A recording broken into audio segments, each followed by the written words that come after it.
Արմեն, ինչ ես կարծում, կգան բարձրաստիճան հյուրեր Հայաստան, թե ոչ։ Ես շատ հուսով եմ, որ կգան եւ կարծում եմ, որ դա նաեւ եվրոպացիները հասկանալով ռիսկերը Ադրբեջանից եւ Թուրքիայից եւ հենց այդ նպատակով տվեցին այդ կարևոր միջոցառումը Հայաստանի ակնհայտորեն։ Նաեւ հետաքրքիր մի բան կա, տես մենք խոսեցինք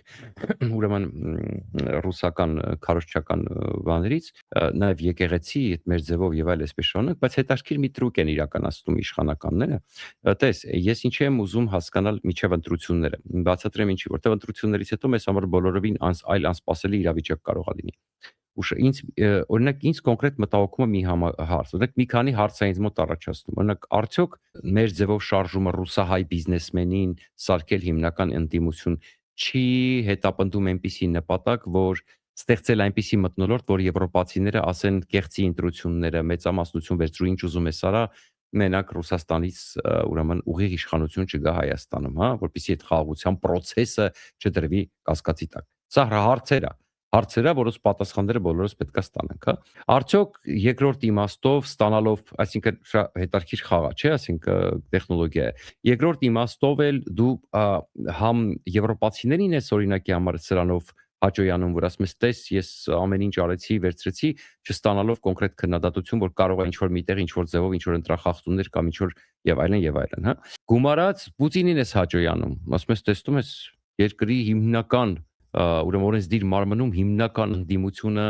քո ուղիղ բիզնեսմենինն է։ Դրա համար ինձ մոտ այնքան հարցեր են այստեղ ծագում եւ եվրոպացիներն ու ամերիկացիները շատ բանը տվել են ավանսով Հայաստանին։ Օրինակ նույն հապկի հետ կապված մենք ինչքան ժամանակ ենք ասում, որ Հայաստանը զենք չի ստանում հապկի պատճառով, ճիշտ է։ Ինձ անգամ իրենց չեմ ուզում անուններ տալ, իրենցից բավականին այսպես ազդեցիկ մարդիկ իշխանություններից համոզում էին, թե բա ամերիկացիները ասում են, որ հապկը կապ չունի, մնացեք հապկում, խնդիր չկա։ Մենք դրան խնդրեմ չեք տեսնում։ Ակնհայտորեն ես զգում էի, որ իրենք ստում են, խաբում են, այդպիսի բան չեն կարող ամերիկացիները ասել, բացառված է։ Եվ Փաշինյանը այն օրը կանգնեց եւ խոստովանեց, որ մեզ անընդհատ դրա պատճառով զրկել են ամեն ինչից, որ մենք հապկ անդամ ենք, չէ՞, 2 օր առաջ բանակի օրը դա ասեց։ Բայց որ թվականից ենք զգուշացնում, որ դա խնդրեմ է։ Բայց հիմա ինչ է ուզում Փաշինյանը համոզի, որ սառեցված կարգավիճակով մեզ լավ զենք են տալու։ Ավանսով ֆրանսիացիները ինչ որ զենք են տվել, որը հələ չենք տեսել, Մարատ ջան։ Ավանսով, որ մենք սառեցումը պետքա լիներ հրաժարումից առաջ առաջին փուլը։ Հիմա այո, Փաշինյանի վրա երկու կողմից է ճնշումները մեծանալու է։ Բայց նորից եմ ասում, մենք պետքա եվրոպացիներն էլ պետքա, այսինքն տես, որոշ եվրոպացիներն ու ամերիկացիներն էլ հիմար չեն արդեն։ Իրենք արդեն հասկացել են իրենց գործելավոճը եւ ես դրա համար ինձ համար կարեւոր է ինչի Ջեյ Դի Վենսի հարցը, որտեվ առաջ ասում էին խոսք էին տալի, ասում էին դե մեղք ենք, դե մեզ կճնշեն եւ այլն, բայց հետո տեսան օրինակի համար ասում էին տղեկ, չեք ուզում Թուրքմենստանով վստահ եմ, որ հենց ամերիկացիներն են հուշել եւ աջակցել այդ տարբերակը։ Մենք աչք կփակենք, որ դուք swap անեք Իրանի հետ գազը, swap ուղակի։ Դուք կվճարեք Թուրքմենստանին, բայց Ռուսաստանից կանկախանաք։ Ընդհանրապես եթե նայենք վերջին տարիների խոսույթը ո՞րն է, այդ Ռուսաստան, Չինաստան երաշխավոր բերելու։ Ամերիկան վերցնում է ճանապարհը իր համար կարևոր ստրատեգիական լոգիստիկ կետի վրա վերահսկողություն հաստատում Չինաստանին սահմանափակելու, Ռուսաստանին դուրս թողելու համար։ Դուք ում եք բերում։ Եթե Ամերիկան ամեն ինչ անում է, որ Ռուսաստանին դուրս թողնի այս process-ներից, այսինքն ըստ էության արևել-կարևմուտք կապը, ինչի համար ինքը սկսեց Ուկրաինայի հետ պատերազմը, վերահսկելու համար ինքը վերցնում է ձեռքից, ասում է չես ստանալու սա, մտնում է տարածաշրջան Չինաստանի դեմն էլ փակում է, հա, ինչ Ռուսաստան է խաղացնում։ Ու այս ընթացքում տես Էդգարը նշեց, որ ոչ մի բան չի նախապատրաստվել։ Այո, չի նախապատրաստվել, բայց վստահեցնում եմ, դա ոչ թե նրա պատճառով է, որ Հայաստանը այտենց խորը կախվածություն ունի Ռուսաստանից եւ տարբերակ չկար ազատվելու, ոչ հենց նույն Թուրքմենստանի օրինակը ջրվեց գնաց։ Ինձ կարևորագույն տեղից բավականին հավաստի, բավականին վստահելի, չեմ ուզում բացահայտել իմ աղբյուրը, ասեցին, որ Թուրքմենստանի մասով հենց իշխանություններն են ջրել բանակցությունները։ Այնպիսի աբսուրդային գումար են առաջարկել թուրքմեններին, որպեսզի այդ գործարքը չկայանա, բան չի համար սա արվում։ Այսինքն խնդրեմը ո՞րն է, ոչ թե խնդրեմը, որ անհնար է ռուսներից ազատվել, որ այդքան մեծ կախվածություն են, խնդրեմը այն է, որ մեգա դախլչիների փողերն անտեղից կախված, էլիտայի փողերն է Ռուսաստանի հետ կախված։ Դա է խնդրեմը։ Խնդրեմը ոչ թե Ռուսաստանն է, այլ խնդրեմը մեր ներքին թշնամին է։ Մեր ներքին հավաքագրված բիզնեսմեններն են, Ռուսաստանի տակ պարկած, սա կոմպրոմատները իրանց ձեռքում են, էլ չասեմ այդ ոլորտ չխորանամ, թե ինչքան կոմպրոմատ կունենան, ասենք, այսքան տարիների ընթացքում, այդքան սերտ կապերի պարագայում, հատկապես հաշվի առնելով, թե ով է Ռուսաստանի ղեկավարը։ Դրա համար ես վերջին շրջանում սկսել եմ, ես հուսով եմ սա կշարունակվի, պետք է կոնկրետ հստակ փորձեմ բացել Հայաստանը ներդրումների համար։ Տես նոր սկսել ենք խոսել, որ հիմա մենք կփոխհատուցենք մաքսային ծախսերը, որպեսզի Հայաստանը արտահանի Եվրամիություն։ Նոր, արդեն սավես, բայց արդյոք սա ընտրությունների հետ կապված է թե չէ։ Արդյոք սա կապված է ընտրությունների հետ, թե իրանք անկեղծ են։ Ես եթե տրամաբանությամբ նայենք, չգիտես ինչի մոտ տպավորությունն է, որ այս պահին ավելի մեծ հավանականություն կա, որ իրանք ընտրություններից առաջ են ինչ որ այսպիսի հատուկ ակտիվություն դրսևորում, որտեվ պարոն Խաչատրյանը լավ գիտի, հեսա գալու են եվրոպական դիտորդները եւ գնահատական տալ։ Եվ իրանք գնահատականից է կախված, որքանով լեգիտիմ կլինի Հայաստանի իշխանությունը։ Ճիշտ է։ Ես դրա համար եկեք հասկանանք, եկեք փորձենք, այո, ես կարծում եմ, որ կգան, ինձ թվում է կգան, չեմ կարող ասել ամենաբարձր մակարդակով, դա կախված կլինի նաև զարգացումներից իմ կարծիքով։ Ինչու հենց այս պատճառով են հիմա եթե նայեք խոսույթը նաև Արարատ Միրզոյանը ինչի է եվրոպական հարթակներում ասում, մեզ ճնշում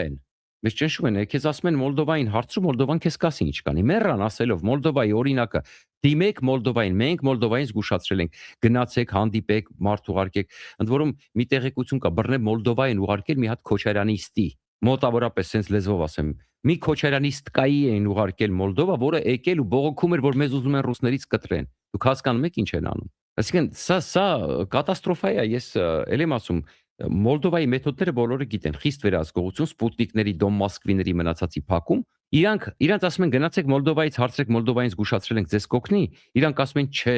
մենք մեր ուժերով։ Նկատել եք այս խոսույթը ինչա կատարվում, բայց մեզ ճնշում են, ու նորից ցիկլով գնում է այդ խոսակցությունը։ Հիմա բնականաբար այս կոնտեքստում, որ իրանք sense ներկայացնում են բամեզ աջակցություն ապետ, հետո իրանք մի հատ ասեմ, միջալոց թաքնված շանտաժի գործիք են կիրառում Եվրոպայի նկատմամբ։ Եթե հանկարծ մենք չհաղթեցինք, խաղաղությունը կվերանա, կգան պատերազմի կուսակցությունը, կգան եւ սա հետ կպտտեն, հա։ Բայց մոռանում են ասել, որ այդ պատերազմի կուսակցության պապաները արդեն այդ ռեսուրսները չունեն, որ որևէ մեկը արդեն չի թողնի, օրինակ Թուրքիա ավելի շուտ, եթե հիմա իրանք հետքայլ անեն դեպի Ռուսաստան, ավելի շուտ Թուրքիան է մտնելու Հայաստան, որտեվ Պուտինը չունի։ Մենք տեսանք Ալ-Շարան գնաց Մոսկվա, մի օր առաջ Էրդողանը ասեց Ղամիշլիից անի ռուսներին։ Ճիշտ է, բայց չի մասին ենք խոսում։ Այսինքն իրենք տակից փորձում են շանտաժ անել մի բանով, որ եվրոպացիները լավ գիտեն, չի լինում շանտաժ դրանով էլ, չի լինում։ Եվ այդ նույն բունկերայինի ճակատագիրը արդեն եվրոպացիների ձեռում է, որքանով իրանք վճռական կգտնվեն։ Հիմա տեսնում ենք այդ սանկցիաները, տանկերների ձերբակալությունները աստիճանաբար օղակը կամած, շատ դանդաղ, բայց սեղմվում է, հա, եւ այսպես շարունակ։ Հիմա ես կարծում եմ, որ այս ֆոնի վրա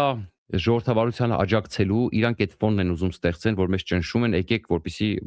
Փաշինյանը շատ կարևոր է այդ միջոցառումը։ Արևմուտքը իհարկե հասկանում է այդ բլեֆը, բայց արևմուտքը նաև հասկանում է, որ իրեն փաստի առաջ են կանգնացնում։ Ինքը ուրիշ ձև կլուծի իր հարցերը, բայց ենթադրում եմ հաշվի առնելով հակառակ վտանգները, հակառակ սպառնալիքները, եւ ենթադրում եմ, որ այդուամենայնիվ կաջակցեն Փաշինյանին եւ կգան, որպիսի Ռուսաստանը չկարողանա Հայաստանում այսպես բանանի իշխանություն վերցնի կամ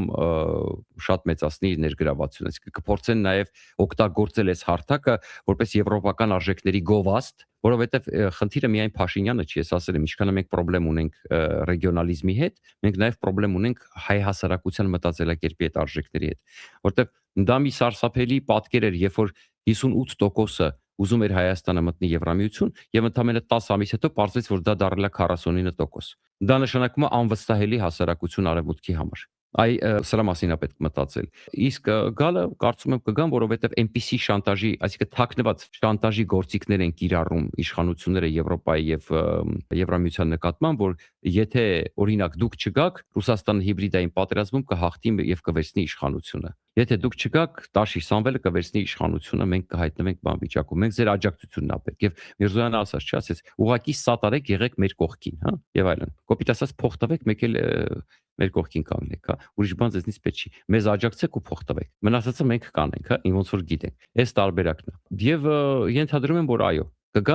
կգան, բայց էլի ավանսով։ Բայց այլ հարց է, ինձ ավելի շատ անհանգստացնում է, թե երբ որ այդ ընտրությունները լինեն, եւ եթե ենթադրենք գնա այդ սցենարով, որ իրանք 50 ավել կխփեն, եվրոպացիները գուցե շատ բաների վրա աչք փակեն, հա, ճանաչեն եւ այլն, այսպես շարունակ։ Հայաստանում կհայտնի, եթե դասավորվի այնպես, որ հիմնական գլխավոր մեծ ընդդիմադիր ուժը լինի ռուսամետ, դրանից հետո ընտրություններից հետո ի՞նչ է լինելու։ Նորից հետքայլեր են անելու, որը սիրում են իրանք, ասեն դե գլխավոր ընդդիմությունը ռուսամետը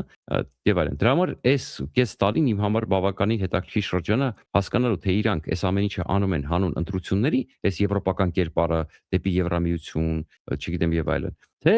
իրականում ուրեմն իրոք հասկացել են, վերջապես հասկացել են, որ միևնույն է ընտրության առաջ են կանգնելու եւ սկսել են կոնկրետ քայլեր անել։ Ժամանակը ու գործերը ցույց կտան։ Ես ավելի կողմ եմ սպասել գործերին։ Էդգար, կավելացնես։ Չէ, իրականում ես էլ եմ գտնում, որ պետք է սպասել գործերի եւ ինձ համար շատ կարեւոր են ցուցիչները, այսինքն այդ ենթադրությունների փոխարեն ինձ համար կարեւոր է թե ինչ ցուցիչներ ենք տեսնում, ինչ գործընթացներ են տեղի ունենում, որոնք որոշ դեպքերում խոսում են նրա մասին, որ այդ ուղղությամբ շարժվում են, որոշ դեպքերում խոսում են, որ չէ, տեղում դոփում ենք կամ լրիվ հակառակ ուղղությամբ են գնում։ Եթե այդ տեսանկյունից նայենք, ասում եմ, այստեղ ավելի շատ երևի ստիպված եմ լինելու հույս հայտնեմ, որ մասնակցությունը լինելու է բարձր մակարդակի եւ աջակցությունն է լինելու է։ Ես մի փոքր այլ ձևով եմ նայում այդ որ անվանում ենք, ասում ենք շանտաժա դեպի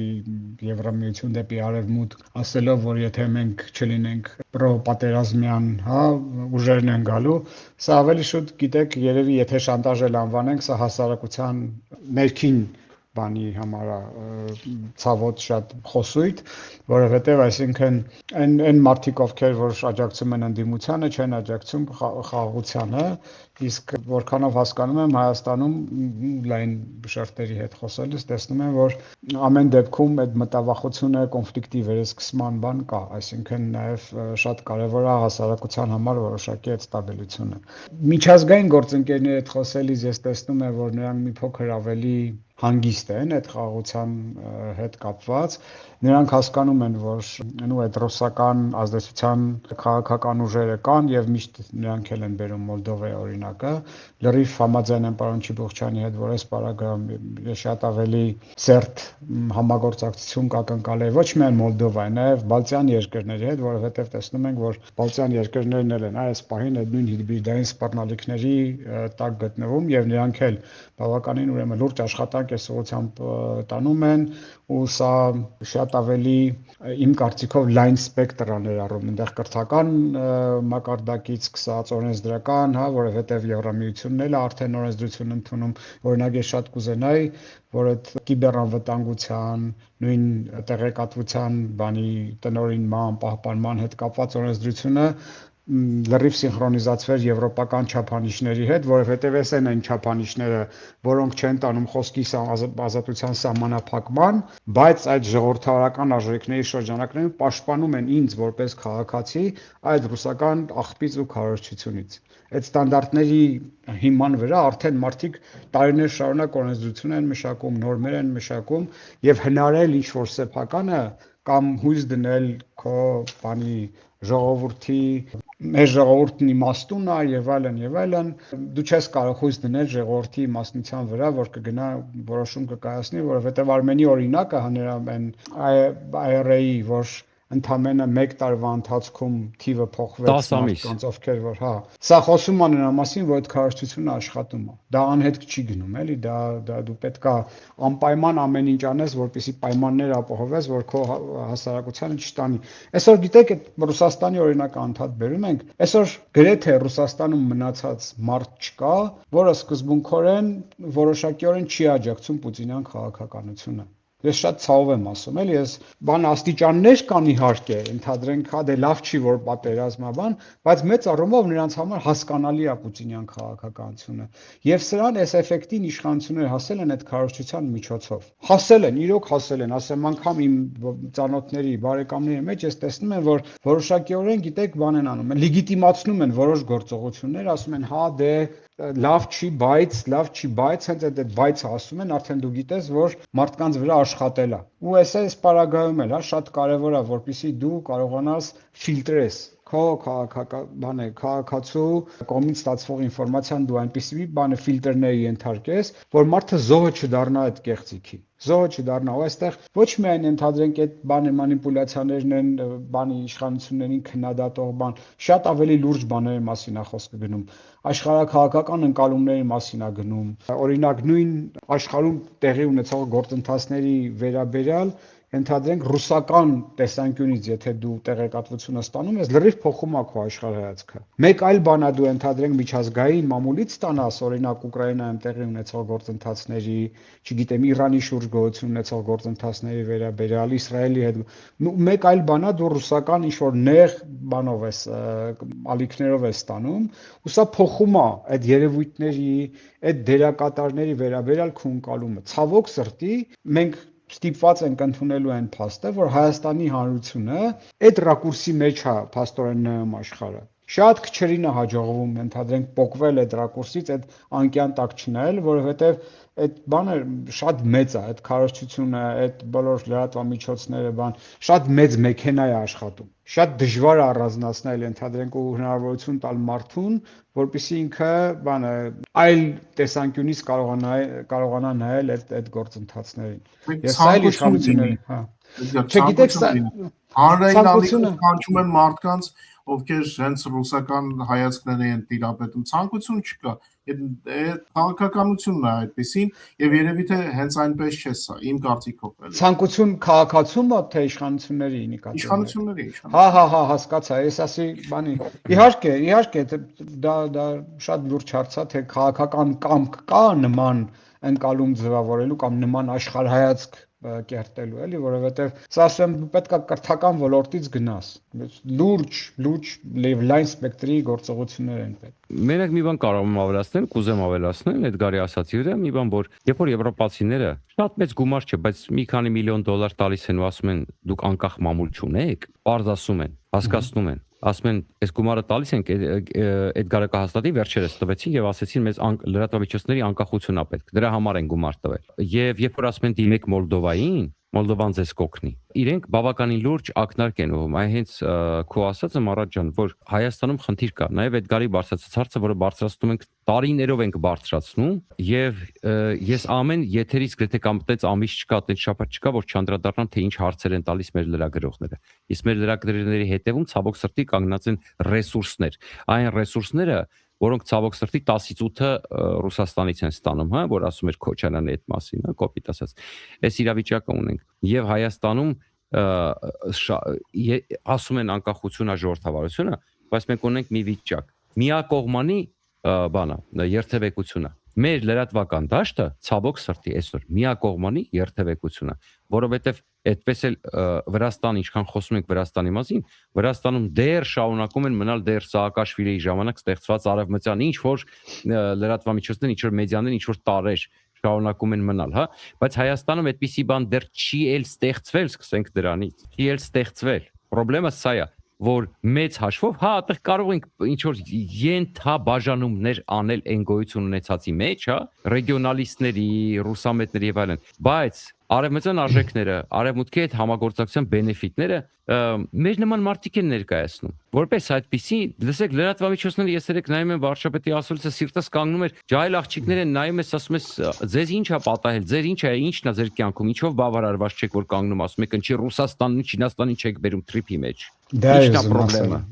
Ոնց անենք, որ դուք ձեր կյանքից բավարարված լինեք։ Կամ պատտվում ասում են, եթե շատ վրթոված ասում են, ինչի՞ չեք Էրդողանի պես գնում 80 տարվա ռուսական ատոմակայանը պատվիրում, եք գնացել ասում Թրամփից ատոմակայան պատվիրում։ Ու դու լսում ես ու սարսափում ես տեսածիցդ։ Ինքը չի զգում, որ ինքը մեղք է, էլ այդ հարցը տալով ինքը ինչ մեղք է։ Ինքը չի հասկանում այդ հարցը տալուց, որ ինքը պարզապես խղճուկ է, կողքի շատ խղճուկ է ընկալվում, հա։ Ու հետաքրքիրը գիտեք որն է ժողովուրդ, որ թե Քոչարյանի ասուլիսի ժամանակ, թե Փաշինյանի ասուլիսի ժամանակ լրագրողները նույն ոլորտից են հարցեր տալիս, թե նրան, թե նրան։ Այսինքն լրիվ այդ պրոռուսական վեկտորով ու շատ մեկ կամ երկու լրատվամիջոց, որ մի քիչ կարողանում ապացուցեն, ընդհանրեն Նարեկը կարող է գա ինչ-որ մի հատ քննադատական հարց տա եւ վերջ։ Կիսա, շատ կիսա։ Ես ուզում եմ տեսնեմ, օրինակ, արևմտյան ստանդարտի, ոնց ասում է golden standard, չէ՞, գիտես, շատ ոլորտներում golden standard-ը դա արևմտյան ստանդարտ։ Գլագրության կուլտուրան էլ արևմտյան, չէ՞, ասենք օրինակ դեսպանը ոնց ասեց բերենք մենք բիզնեսի արևմտյան ստանդարտները Հայաստան ինչքան լավ է հնչում, չէ՞։ Եվ իրոք տենց իրանք են այդ ստանդարտները հորինները, չի որ մենք ենք այդ համակարգիչը, որ մենք իր հետ խոսում ենք, այս ամեն ինչ այդ իրանք են հորինը, ռուսը չի հորինը, հասկանում եք, խնդրեմը այդ է։ Այսինքն սենց է խնդիրը։ Ես ուզում եմ տեսնեմ լրագրող Հայաստանում, որը արևմտյան ստանդարտներով մտածելակերպ կունենա, որը ավելի լայն պատկերը կտեսնի, որը Հայաստանի շահից հանդես կգա, ոչ թե իր, ասենք, չգիտեմ, ինչ մեգա դախլչի տիրոջ, որը Ռուսաստանի հետ կապեր ունի, ես ուզում եմ այդ ոնց ասեմ, այստեղ էլ լրագրողները կան ազդեցությունների տակ են եւ այլն, բայց ես այնօր այդ եմ ասում, եւ ստեղի բիզնեսմենների մեծ մասը եւ ստեղի լրագրողների մեծ մասը իրանք պատրիոտ են, Ամերիկայի պատրիոտներ են։ Եթե անգամ իրանք մի բան ասում են, որ դու համաձայն չես, դու զգում ես, որ ինքը դա չի ասում, որտեվ ինչ որ ուրիշ երկրից է սնուցվում։ Իհարկե կան, հատուկ է, հազվադեպ ինչ որ Թաքեր Կառլսոններ կան, որոնք էլի կարող է պատահի, որ իրանք ուղակի ոչ թե սնուցվում են ուրիշ երկրին, այլ այդ ուղղության վրա փող են բռնել, այտենց են փող աշխատում, հա, եւ այլն, հա, կոպիտ ասած։ Ուզում ասեմ, խնդրեմը այն է, որ եթե դա զարգացած երկրներում կամ Ամերիկայի պես երկրներում, ասենք, եզակի երևույթները կամ փոքր թիվ են կազմում, Հայաստանում ընդհանրապես չկա մարդ, որ դու զգում ես հասկանում է կամ լավ ասենք շատ եզակի հորինենք մեզնից, որ կան բացառություններ, բայց իմ կարծիքով չկան, բայց հորինենք, որ կան, պատկերացնենք, որ կան բացառություններ, որ պատկերացնում են, որը իրանց սեփական երկրի շահը, որտեղ իրանք ապրում են, որտեղ իրանք պատրաստվում են ամուսնանալ, երեխա ունենալ, ու իրանք թվում է տենց գա, այսինքն իրենք չեն հասկանում, թե իրանք ինչ վատ ծառայություն են մատածում, իրանք ուղղակի գալիս են, իրանք հարցերով իրանք ապագան են քանդում, իրանք ապագայի վրա են քարկցում ու երջանիկ գնում են այնտեղից։ Ես չգիտեմ, կարողացա բացատրեմ թե չէ։ Գալիս են ասում շեֆ, տեսար ինչ հարց տվեցի, տեսար ոնց է տոպիկ կախը, հա, ու չեն ասում, հետո բողոքում են, որ կյանքը, ասենք, եվրոպական չի, ուզում են կանացվի վիզաները, որ գնան Եվրոպայում, ցավոք սրտի։ Այո։ Վերջում անդրադառնալով եվրոպական քաղաքական համայնքի 8-րդ գագաթնաժողովին, ասեմ, որ գոնե Կոշտան ու Կալասը հուսանք կգան, մնացածը ըստ իրավիճակի եւ հուսանք, որ իրոք այնպիսի իրավիճակ կստեղծվի, որ ներկա կլինեն, դա շատ կարեւոր է Հայաստանի համար, հենց մշակույթ փոխելու առումով շատ կարեւոր է։ Իսկ ձեզ շատ շնորհակալ եմ ձեր ժամանակի համար, որ ընձեռնեցիք մեր լսարանին։ Շնորհակալ եմ եւ մինչ նոր հանդիպում։ Ես եմ շնորհակալ։ Ես էլ եմ շատ շնորհակալ։ Շատ հաճելի էր ձեզ հետ խոսելը, կրկին անգամ։ Հաջողություն։ Այո, ստեստ։